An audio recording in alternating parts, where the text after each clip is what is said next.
Okay, this is chicken breast from our farm here. And I feel like this is pretty common knowledge. Everybody knows that Chick-fil-A marinates their chicken in pickle juice. So we are going to marinate these chicken breasts in pickle juice, and then we're going to fry them. We like spicy food, so we're going to make like a spicy chicken.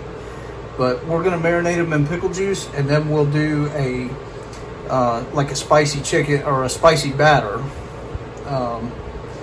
and fry these up. Okay, back to our pickled chicken.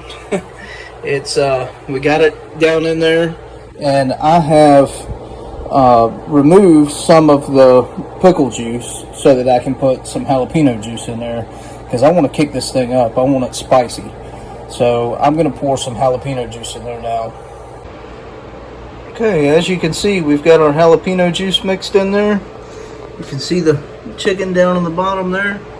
I kind of poked quite a few holes in each one of them so that the juice will permeate the chicken well.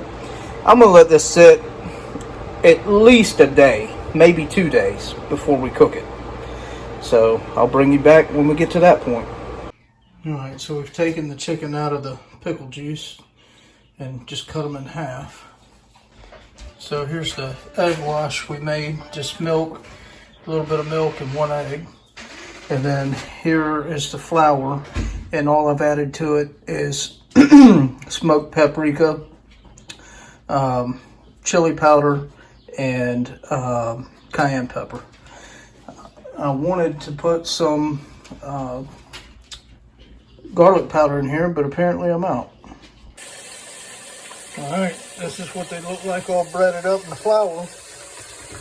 And this is what the first one looks like after it comes out of the fryer.